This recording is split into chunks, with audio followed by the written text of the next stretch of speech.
Welcome, everyone. Thank you for attending today's SEL webinar, Applying the SEL 47E for Centralized Protection and Control.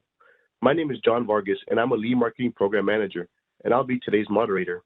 Before we start, I would like to bring a few items to your attention. All participants are muted.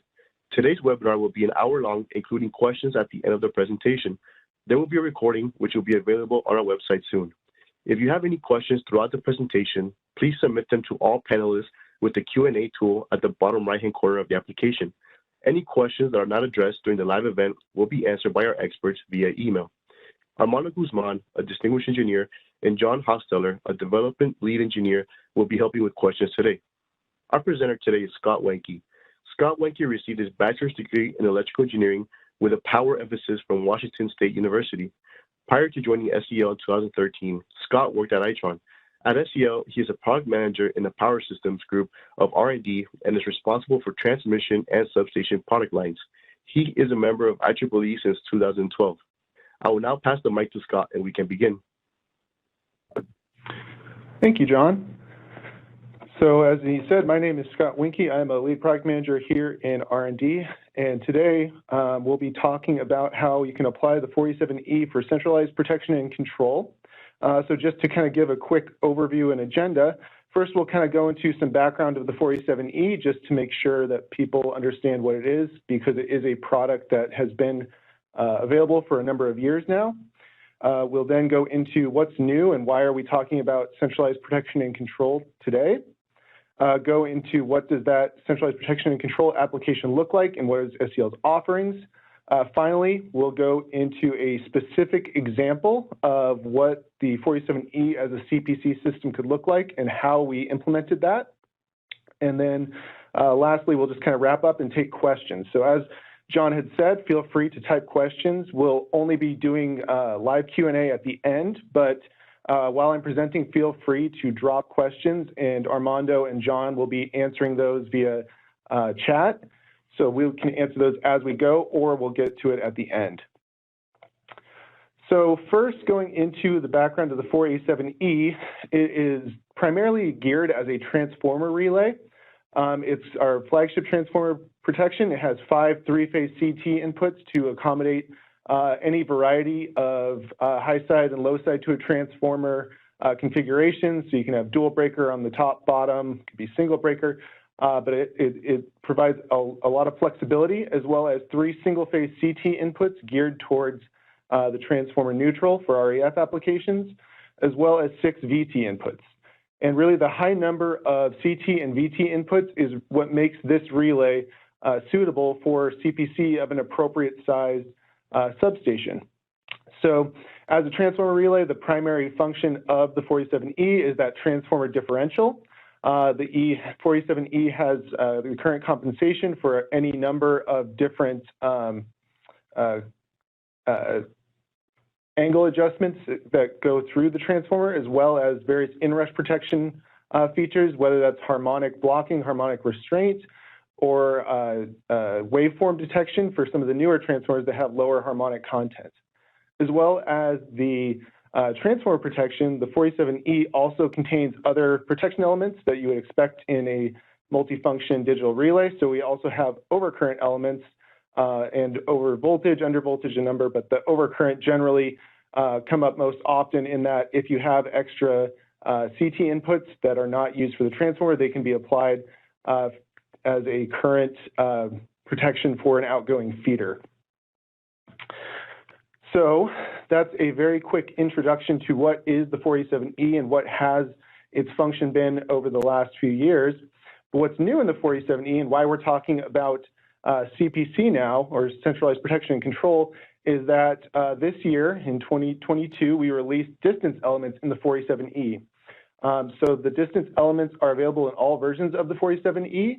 And what do I mean by that is that you can get it in the traditional 47E package that has hardwired CT and PT inputs, as well as our 47E that uses a digital secondary system where we have a separate device that digitizes those CTs and VTs, as well as has I/O and communicates to the 47E over communications network. We'll be talking a lot more about what those various versions are, what they look like and sort of some of the pros and cons of each later on.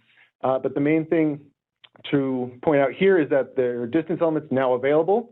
This is not something that's coming up. They have released, and they're available in any flavor of 47E that you would like. So going into the distance element feature that was just released a little bit, we support both the MO and quadrilateral elements. So we show MO elements here, but you can also do quadrilateral. We have 4 zones, which is a little bit different than maybe some of the other dedicated distance relays that we have today, but they're all forward and reverse selectable. They include other distance element features that you've come to expect from SCL, including load encroachment, so out-of-step blocking, and some CCVT transient detection. So it's very much in line with the rest of the 400 series distance elements, and so that opens up some both some non-CPC applications and the CPC applications. So looking at how that's applied, we have a lot of flexibility in these distance elements. So you can see kind of, here's a quick overview of how it's configured. So you can enable any number of terminals. You can select a reference voltage for any current terminal, and then you can apply the distance element to whichever terminal that you want. So this really lets you, gives you the maximum flexibility to apply this wherever it makes the most sense. And I'll note that the current terminal also includes our combined current terminals. So if your application is suitable, you can use a combined current terminal for those distance elements. So when we're looking at this feature in terms of what are some of the more traditional applications of it, some things we usually hear, one would be as a backup distance element for a dedicated distance relay. So in this case, what we're showing here is that the 47E is backing up this 421 that is applied to this line so that we can get a backup protection without having to have another dedicated distance relay. So that's one kind of straightforward application that is really beneficial when we're looking at applying this. The other is also as backup to the transformer protection, where we can essentially point the distance zone into the transformer and reach a little bit past to provide a backup to our primary differential protection. So those are not necessarily related to centralized protection and control, but just some more ways that it can be applied.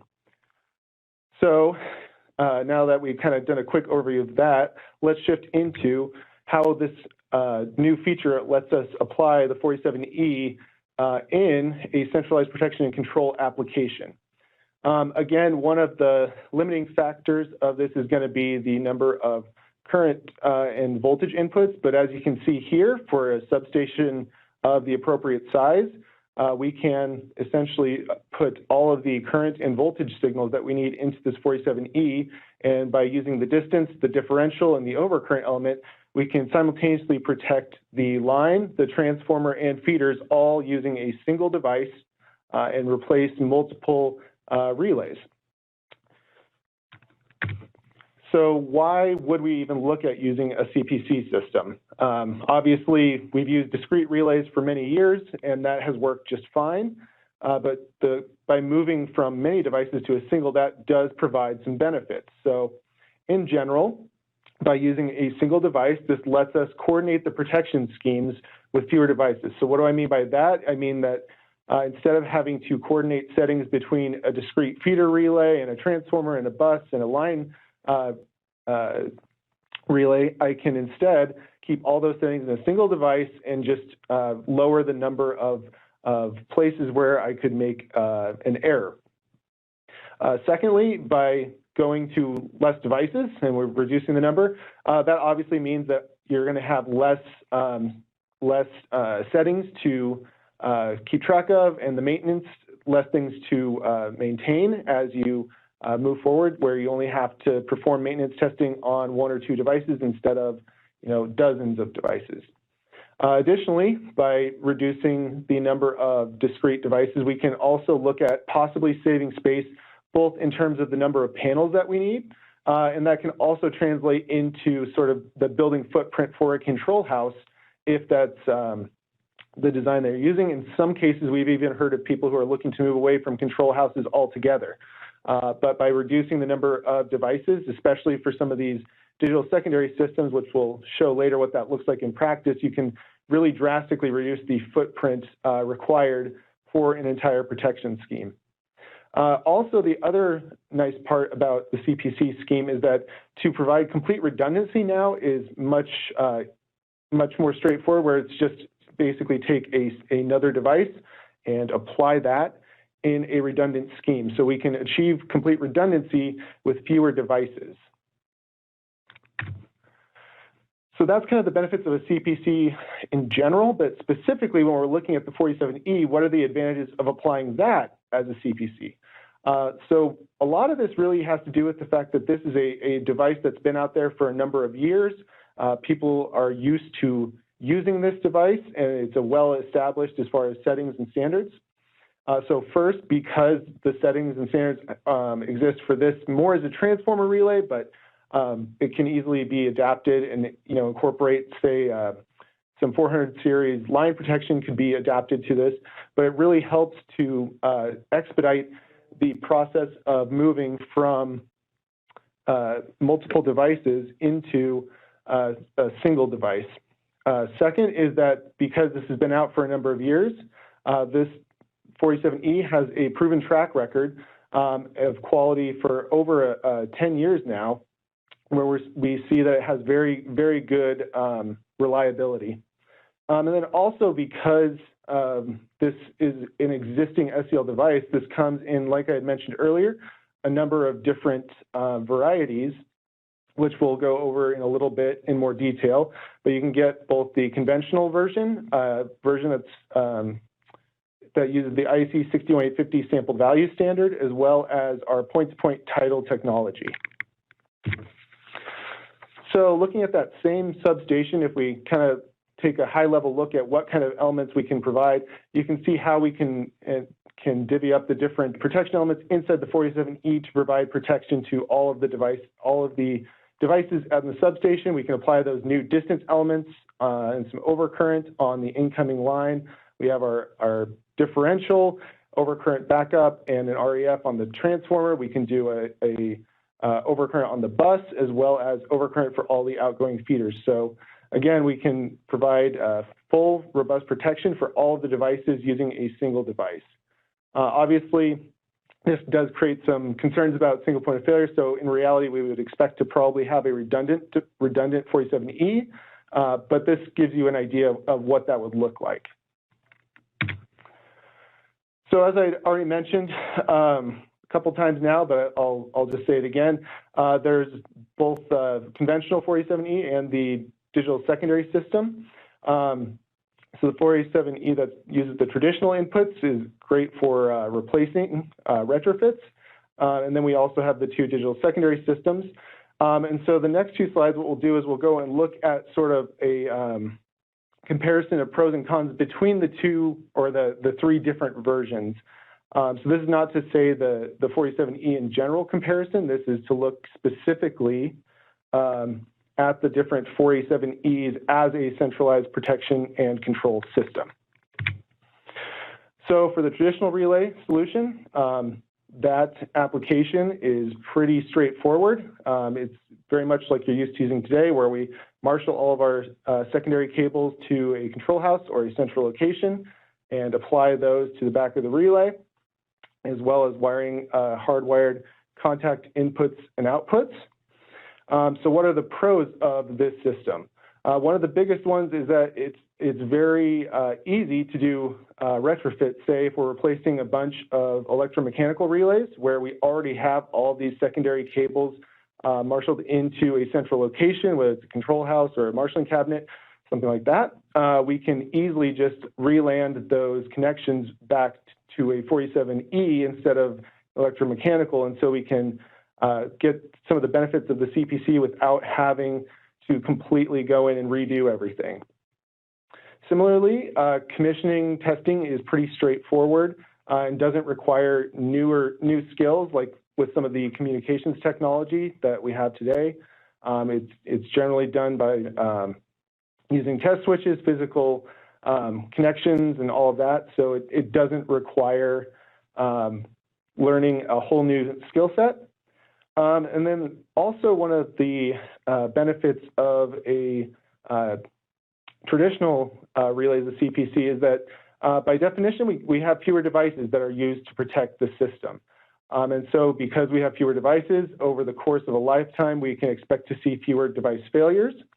That's not to say that the other versions of the 47E are going to see a lot of failures, just you know, over time, there's less of those to deal with. The downsides of using the 47E as a CPC with a traditional input, first is that we do have the safety concerns, just in terms of the fact that we're bringing these high energy cables into the control house or to the relay, which is where we'd expect most of the work to be done. So if you have concerns about, you know, open CTs, that kind of a thing, this scheme still has those concerns. Also, compared to the digital secondary systems, we do have more secondary cabling. So that does translate into higher material costs. And then also for new installations, we could expect this to possibly take longer than a digital secondary system where we can install a device in, say, the breaker cabinets, and then on site, all we have to do is land fiber cables. So for this, in line with, you know, most traditional systems, you're going to have to deal with all the secondary cabling. And so for a new installation, we can expect that to take longer than compared to a digital secondary system. When we're comparing just a traditional discrete relay system, I don't expect it to take longer. But again, we're kind of looking at a comparison of the different versions of the 47E as a CPC. So that's kind of the pros and cons of that approach. For our sample value solution, you can see kind of an overly simplified setup of what that same substation might look like, where we have our merging units, in this case, the SEL 401. We also offer another version that is the SEL 421-7, which has full line protection, but the 401 is kind of our basic merging unit with some simple protection, and it communicates the 47E over an Ethernet network. In this case, we're using our SEL 2740S software-defined networking switch. And then also critical to point out that we have an SEL 2488 there. That is our satellite synchronized clock, and I point that out just as one of the considerations for the sampled value solution is to be able to synchronize all of the data from the various devices out in the yard that are communicated over a possibly non-deterministic Ethernet connection. To align all of that data, we require all of the devices to be time synchronized with each other so that the receiving device, the 487E, can then take all of that data and align it properly for protection purposes. So if you look in the lower right, those are kind of an overview of the devices. So in the upper left of those devices, that's what our software-defined networking switch looks like. In the upper right is our 2488 clock. The lower left is the SEL 401. So that's what the merging unit looks like. It's very similar to our other 400 series relays.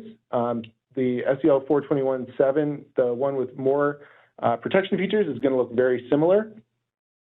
And also, I'll point out that the merging unit is in that form factor, but it could be slightly larger. If you had higher I/O requirements, you can order additional I/O boards on the merging unit to get to easily expand I/O without having to purchase additional devices.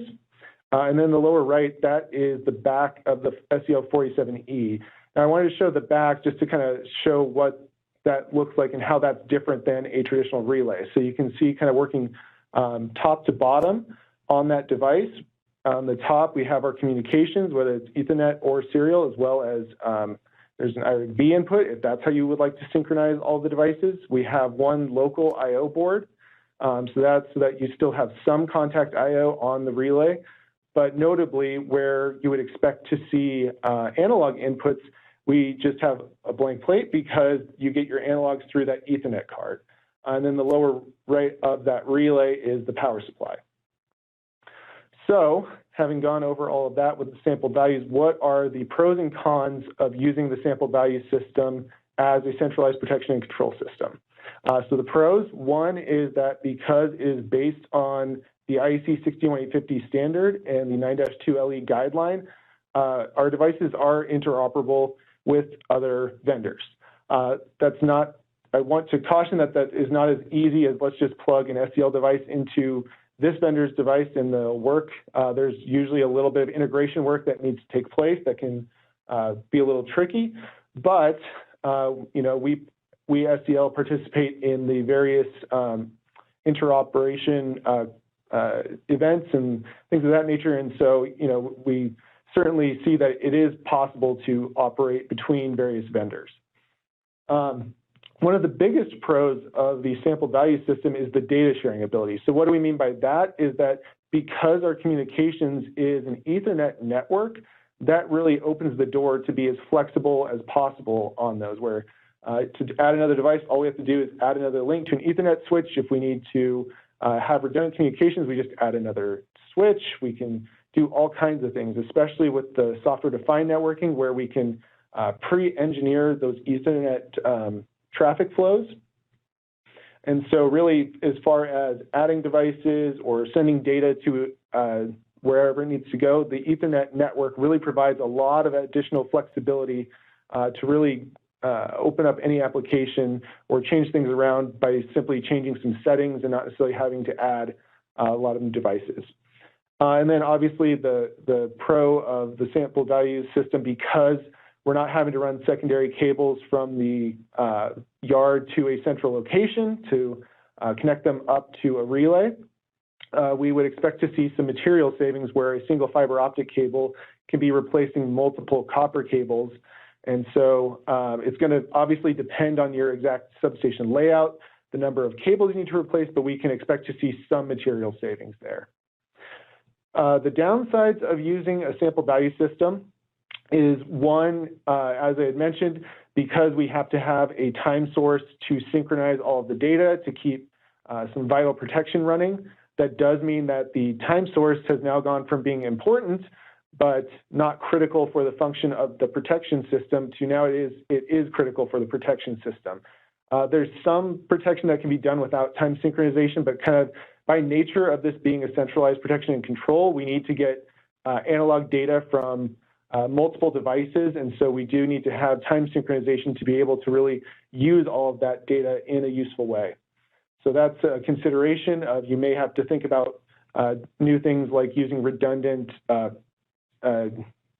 satellite synchronized clocks or things of that nature. And then sort of the other downside is obviously sort of, as we highlighted as the pro of the traditional relay only having one device, we've now added a lot of new devices that just as a rule over time, we'll expect to see more device failures compared to a single device. There's ways to mitigate that with redundancy and all those kind of things, but that usually comes at a cost of either the device or in complexity and all of those kind of things. So it's something we can mitigate, but it is compared to a single relay, a downside of the system.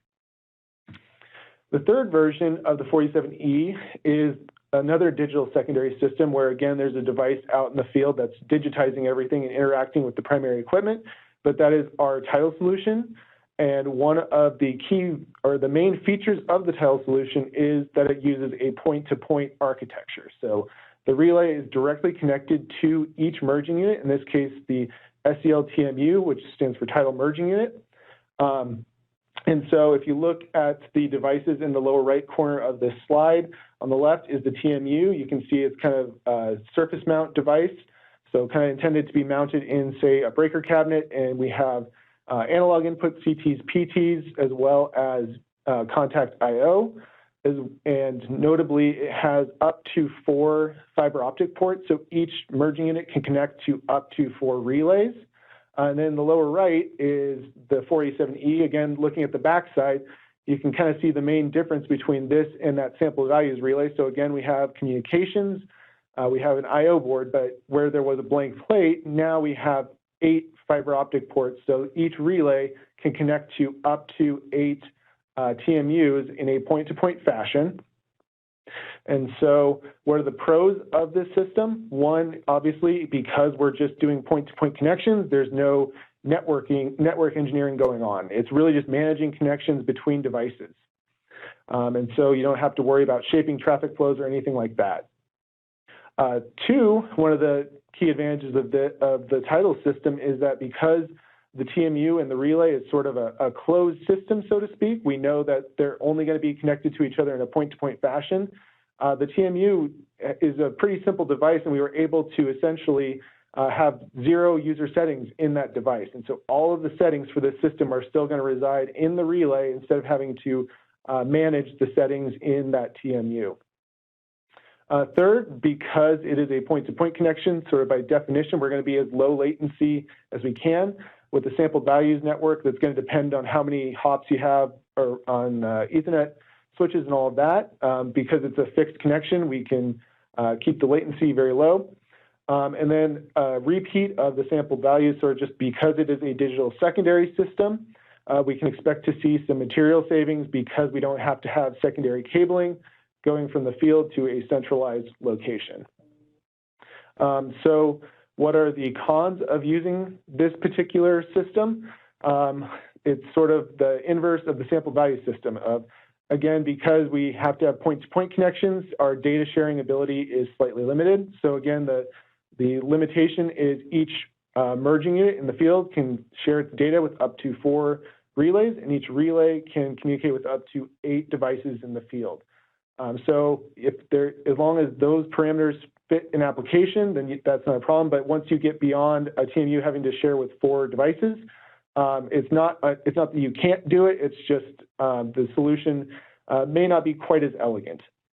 And then also on the TMU side, similarly, we really try to simplify the system. And so there's only 2 ordering options, whether you want 8 CT inputs or 4 CT and 4 PT inputs, but that is it. So the nice part there is that it makes ordering and stocking requirements very easy, but the downside is once you get beyond either the analog inputs or the contact input and output abilities of the TMU, it starts to maybe get a little less elegant. Again, there's always some solutions. You can use some communications protocol to expand I/O. You could add another device, but that maybe makes it a little bit higher cost to implement a given solution. So those are the 3 different versions of the 47E that can be used as a CPC and kind of the pros and cons of each. So next we'll look at a very specific substation that we went ahead and implemented as a CPC. So this was the non-CPC version of this substation. It was a distribution substation. So as you can see, we had 2 incoming lines with line protection that was redundant. So we have 2 relays for each incoming line. We have redundant transformer differential, so 2 devices to protect the transformer. We had a partial differential overcurrent bus protection that combined the incoming main feeders into the bus, and then we had outgoing overcurrent feeder protection for each. So in total, we had 13 different devices that we are looking to replace with a smaller amount of 47Es. So we looked at applying both the conventional, the title, and the sample value solution for this. And after comparing the pros and cons of each, for this particular substation, we chose to go with the title solution. And so this slide kind of shows what that looks like. So again, we have 2 incoming lines. We have 2 transformers, the bus overcurrent and the outgoing feeder. We'll go over in detail kind of what the scheme looks like and how we replicated the old system. But the long story short is that we were able to essentially divide the substation in half, apply a pair of 47Es to each to get that redundant protection. And we were able to go from having 13 different relays to set and manage down to only 4 relays. And we do have to add up to 12 TMUs, but we wanted to do that to keep a good amount of redundancy, and we were able to also implement some cool new schemes that we'll talk about. Again, you could just as easily have used a traditional relay or a sampled values relay, but for some reasons we'll go over here in a second, there were some benefits to the title system, and that's why we chose to go with this solution. So we went ahead and made this design, and we also went and we built this, the whole system to mock it up in a lab setting. And so we built the entire setup. You can't really see it, but on the backside of the plates that have the TMUs, there's a second TMU mounted. So essentially what we did is we built the rack on the left and the right are to simulate the two halves of the substation with the TMUs, and then we connected through fiber to that central rack, and that was meant to simulate the control house. So we were able to go from what we assume would be multiple panels in the control house down to just a single rack. You'll notice we do not have test switches on this rack, and that was because we were able to eliminate any inner panel wiring, any CTs, PTs. There's no connections, so we don't have to have any. Now, granted, if your philosophy is slightly different, you may still want to go with that, but at least for our purposes, we were able to completely eliminate it. And you can kind of see we wired up all of the TMUs, and they are connected to the relay on the bottom of the rack that serves as essentially a breaker simulator. So what we did is after building this system, we went ahead and got a secondary injection test set, and we went through and simulated various faults and different scenarios to try out the protection and really put this thing through its paces. And so we were satisfied at the end that we felt we had a good replacement for having all of those different devices consolidated down into just those 4 47E relays. We also went ahead and did a substation HMI on our RTAC system, so that's what you're seeing on that screen. So why did we go with the title solution? First is that the biggest one, as I had mentioned, if the number of ports on the system is not a limiting factor, as it is in this case, where all the relays can communicate with as many of the TMUs as needed, and each TMU can communicate with all of the relays, that did not, become a problem for this particular substation. We were able to make all the connections. We didn't have to get redundant TMUs just for the purposes of getting signals to additional relays. Second, for the work we did with this particular one, the idea of not having to do network engineering made this more palatable for a wide rollout. So this was a particular substation, but it was geared towards trying to make a new sort of standard that could be rolled out to a number of substations. And so when we were in discussions, the fact that we wouldn't have to engineer a network, it would just be managing some point-to-point fiber connections, made this a lot more appealing for trying to deploy it at multiple locations. Third was in this particular case, the customer we were working with was already familiar with the 47E, and so to them, that made this solution very appealing because they were already familiar with it. And then lastly, specifically to the title system, we were able to use a common TMU between relays to share essentially data using that title link, and we'll look into what exactly we mean by that and how that was applied.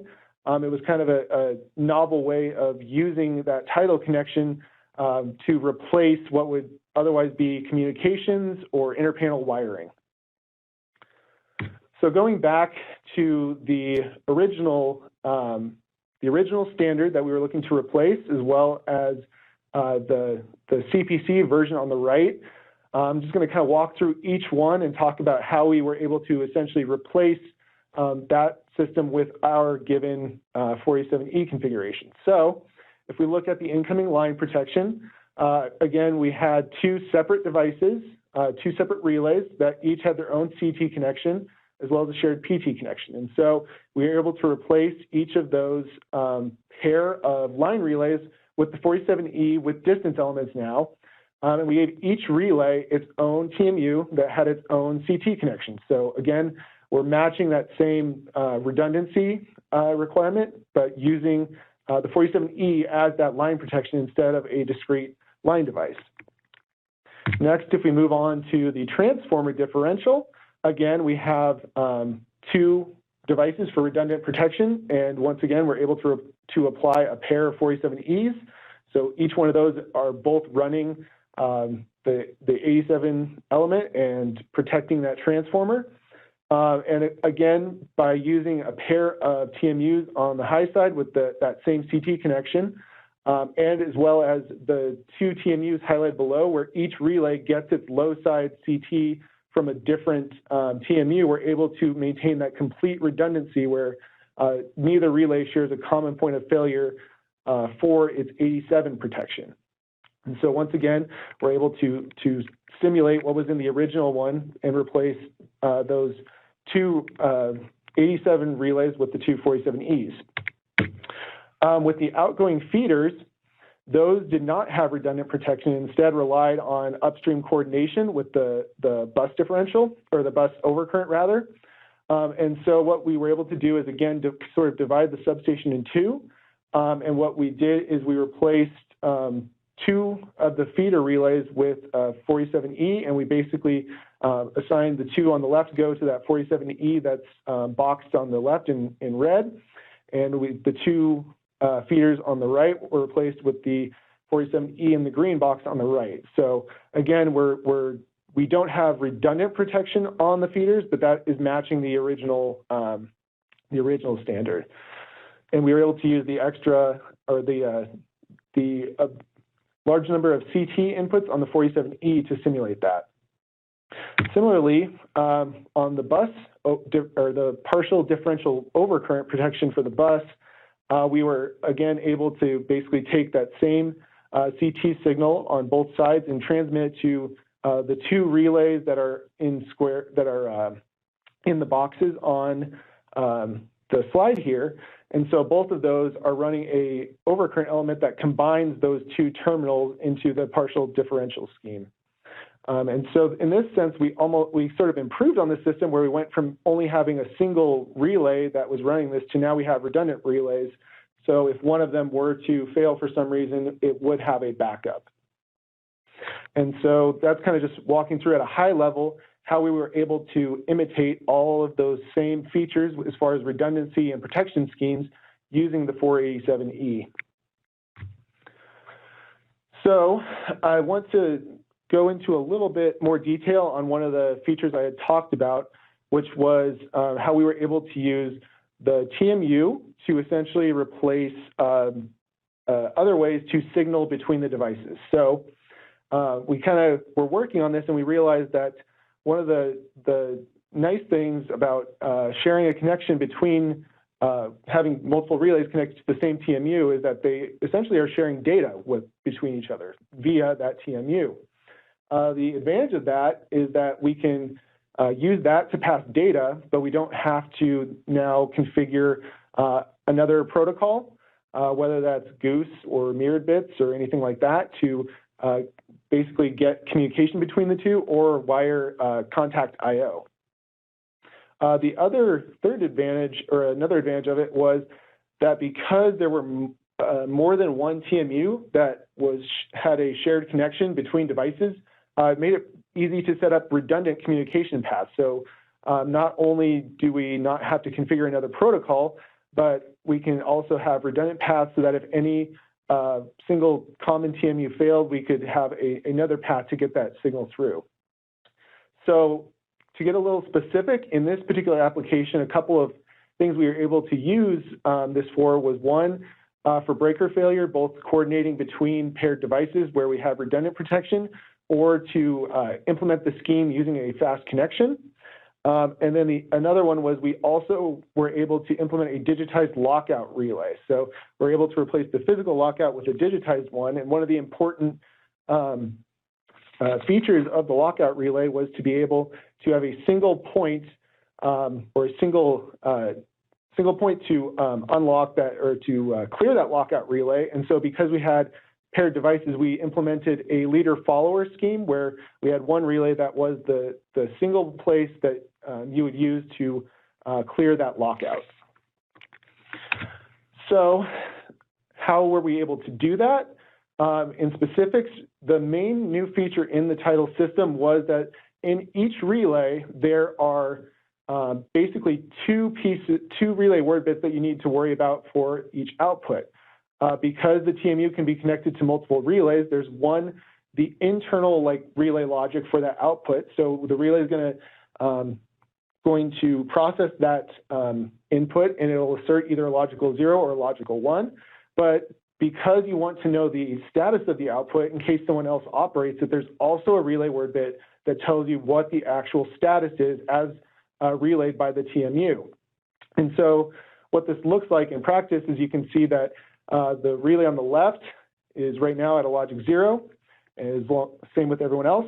But if he evaluates to a logical 1, his internal logic is going to evaluate to a logical high, but he'll also operate the output, and the TMU will then pass on the fact that its output has asserted, not just to the relay that asserted the output, but also to the other paired relay. And so if there's a spare output, or just an output that we designate as this function, what we can do is basically have the relay on the left assert an output and have the TMU convey that to the relay on the right as a way to pass a bit between the two of them. So what does that look like specifically for our application? So what I'm going to go through here is how that works for a breaker failure scheme on the feeder. So as you can see, there's a fault on the lower left feeder. And if the breaker fails to open, what we need to do is clear the entire bus to essentially clear that fault. And so the relay on the left there, as you can see, it's going to declare that there's a breaker failure condition, and he can operate both incoming breakers as well as that other feeder. But what he can't do is operate the two feeders on the right, because that is controlled by a 487E or a different 487E. So what he can do when he sees the breaker failure condition is he can then operate a breaker failure output. So this is, again, just a normal output that we designated as a signal between this device and the receiving device. So again, we can also implement a redundant communication path. So as you can see, we're operating an output on both of those main TMUs. So if one of those TMUs were to fail, the other one can act as a redundant communication path. And so he operates that output, which then gets conveyed to the relay that can control those other two breakers. And we program in logic to say, if you see that output assert, that means that the other relay is asserting a breaker failure, and you need to trip those breakers. And so he now knows he has to trip his two feeders, and we can clear the entire bus and clear that fault and that breaker fail condition without having to have without having to have different communications protocol, interpanel wiring, anything like that. And again, the benefit being we have a redundant system in case a single TMU fails, we can still get that message on through the other one. So that's kind of what that looks like in practice. You could choose to do that, you could choose not to, but that was kind of an innovative approach, or a novel approach we found of how we could implement this using the new title system.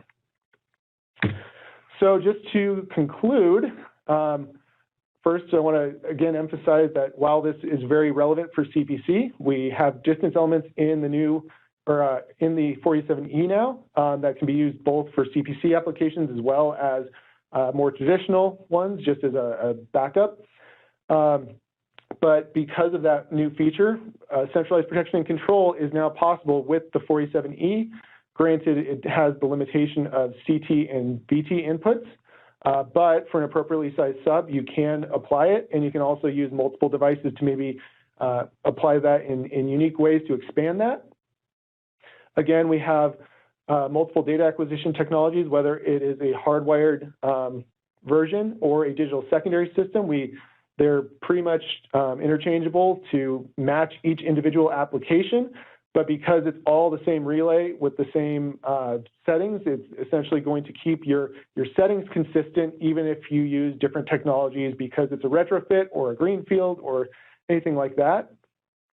Also, I want to, we showed how we did it with the TMU and using that as a way to pass a bit between devices, but also think about how you could innovate beyond just reducing device count when you're applying these types of systems.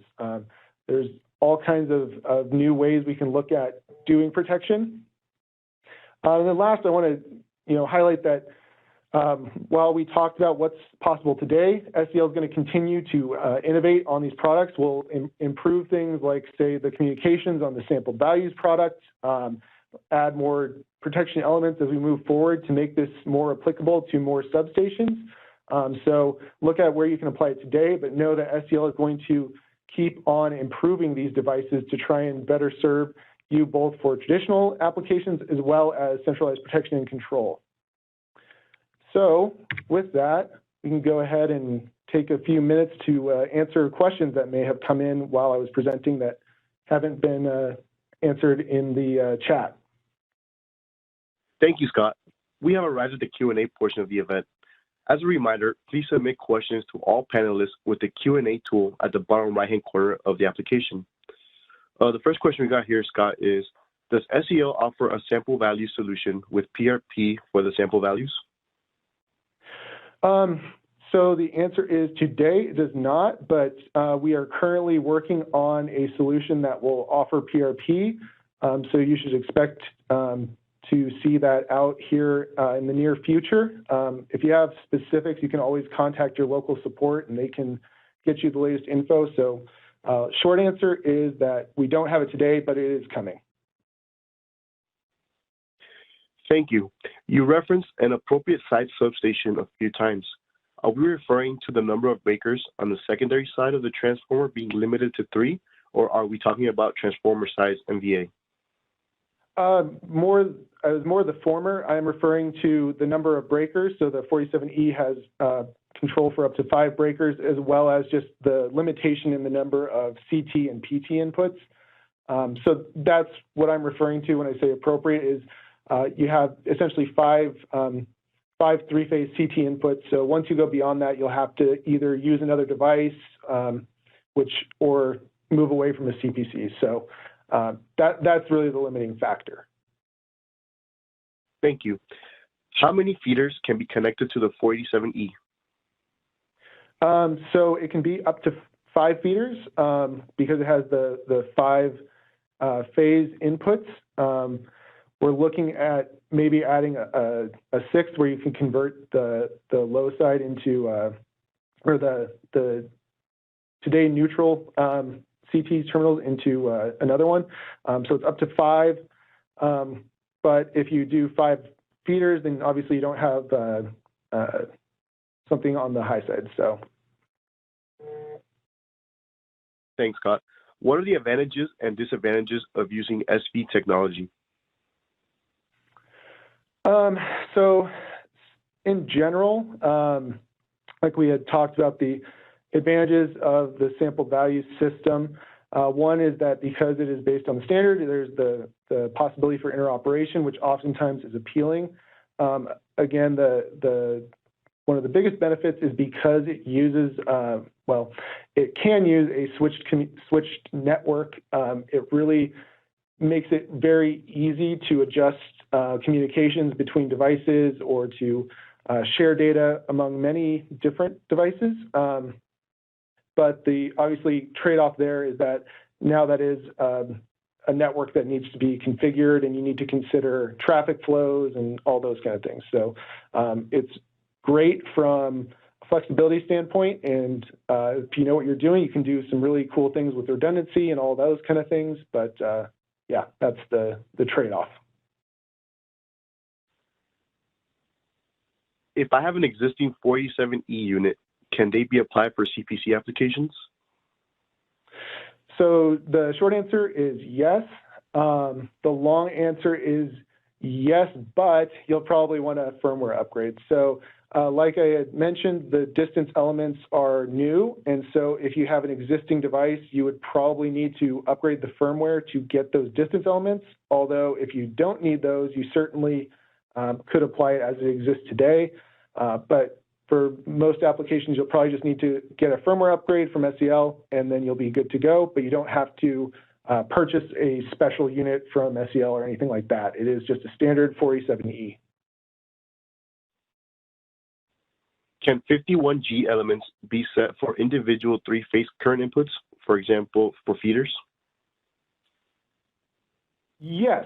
So the way the 487E works is the 51 elements are freely assigned both to each terminal as well as which sequence component you want to use. So you can choose whether the 51 is a phase, zero, or negative sequence quantity that operates the 51 element. So assuming 51G, they're talking about something that runs on zero sequence, you would select the terminal quantity you want it to run on and the zero sequence component of that terminal. Thank you. Would having redundant 487Es require more sets of CTs?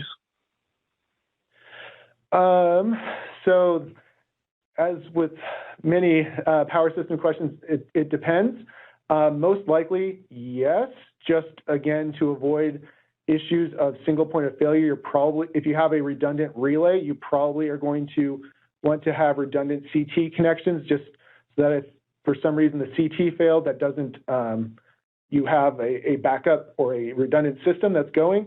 But in some cases that may not be necessary, or if you're comfortable with it, you don't have to have a second CT, but I imagine for most applications, that's probably going to be applicable since you're going to want to avoid any single point of failure. How many relays can you connect to a TMU at one time?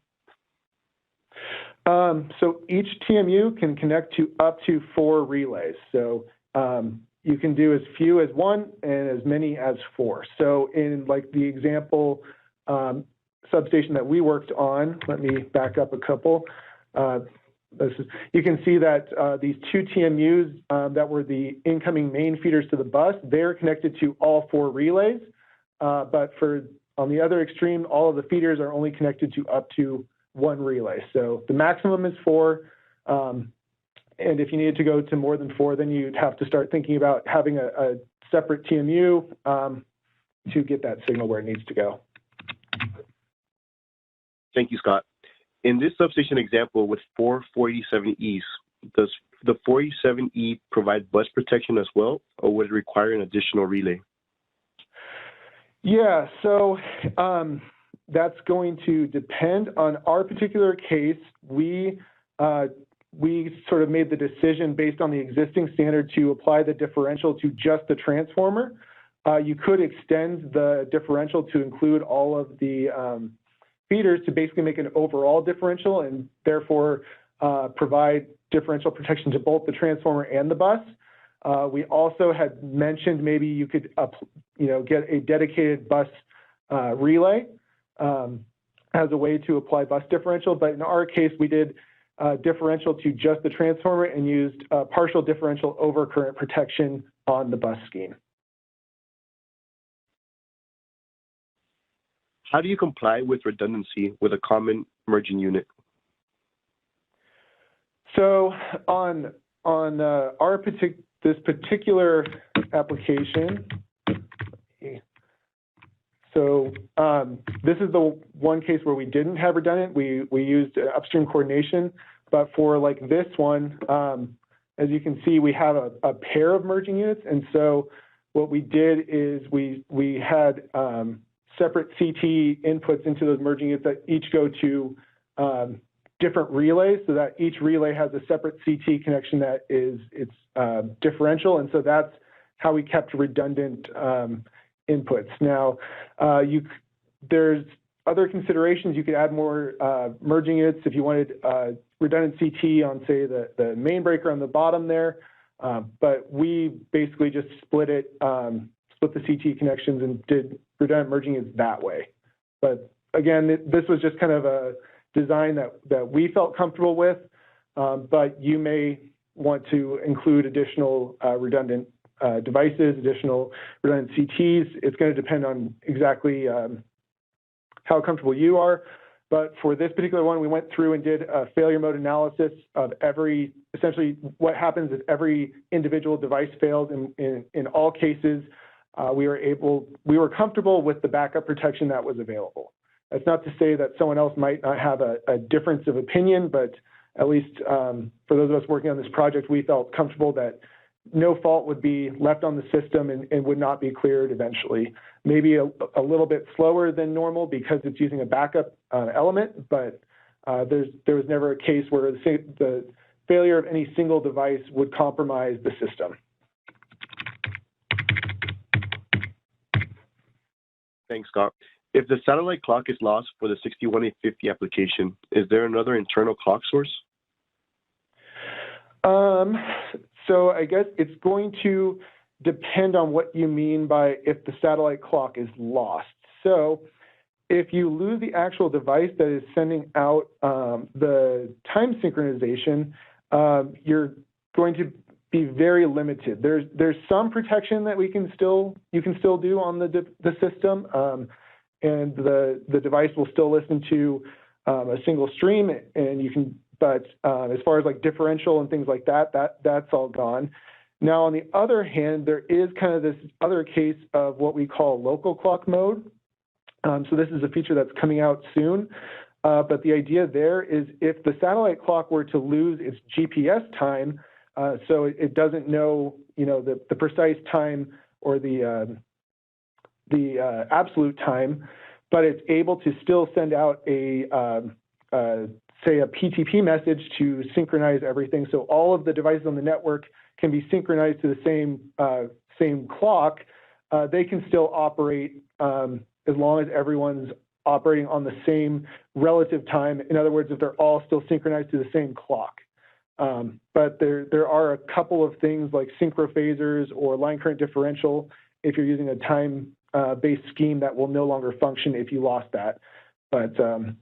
But yeah, if you were to lose the device itself that's distributing time, then you're very limited. If the device that distributes time just lost its GPS sync, for instance, then there's a lot more you can keep running once that feature is released here in a few weeks. How many TMUs can you connect to a 487E? So you can connect up to 8 TMUs on the 487E. The limitation is the number of ports on the relay. It has those 8 fiber optic connections. You don't have to use all of them all the time. You can use as few or as many as you need to for any given application. Thanks, Scott. Regarding the test panel built with the 47Es and the merging units, can you repeat why FT switches were not included in the test panel? So that was part of our goal, was to reduce the wiring. And the reason we didn't is that we didn't actually use any of the I/O on the 47Es. We used the common TMU as a way to exchange data between them. We didn't have to wire inputs and outputs together. You might, if you wanted to include one, it certainly could be done. We just felt comfortable that we were able to accomplish everything that would normally use those and replace it with essentially a digital equivalent. And so that was kind of a stretch goal to just eliminate those if possible, but you certainly could have those. Thank you, Scott. You mentioned several times the different versions of the 47E. Are there any differences in settings between them? So yes and no. On the protection side, the settings are going to be the same across. Where the differences are going to come in is in the fact that there are settings related to the data acquisition technology. So for, say, the sample values relays, there are communications parameters that you have to set up to enable that communication. So those settings are going to be different. But if you have, say, a protection standard, you can apply that same protection settings across any version of the 47E that you like. It's just to set up that communications where the differences are going to come in.